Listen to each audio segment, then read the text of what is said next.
Il est 8h45, les 385 candidats au brevet patientent dans la cour du collège des Gondoliers avant d'entrer en salle d'examen. Ce matin, ils doivent plancher sur l'épreuve de français. Distribution des sujets, les élèves de 3e ont alors 3 heures devant eux. Séparés des autres candidats, 6 autres élèves planchent eux aussi de leur côté. Des élèves en difficulté pour lesquels un projet individualisé a été mis en place. Ces derniers bénéficient lors de l'examen d'un temps supplémentaire pour rédiger les épreuves. La dictée peut être raccourcie pour certains.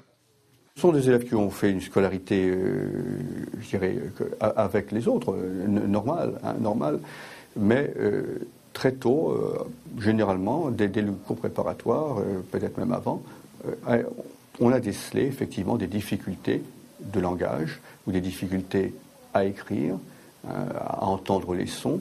Et c'est là où plus tôt c'est décelé, plus tôt les enfants sont accompagnés et aidés, et plus ils ont de chances qu'on puisse valider et les aider tout au long de leur parcours. Voilà.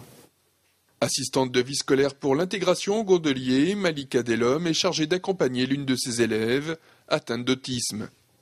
Assise en face d'elle, elle la rassure, l'aide à se concentrer quand elle est un peu trop souvent dans la lune.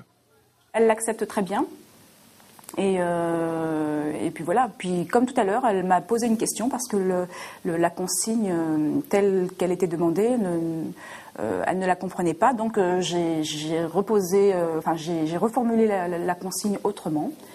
Et puis voilà, elle me dit voilà, ça y est, j'ai compris, donc je m'y remets.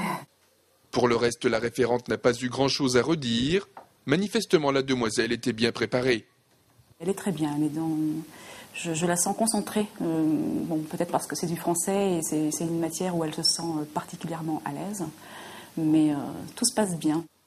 Cet après-midi, c'était l'épreuve de mathématiques, et là, ce devait être une autre histoire, car ce n'est pas le fort de sa protégée. Malika Delhomme, qui la suit depuis la rentrée, a dû trouver les mots pour la motiver et surmonter ses lacunes.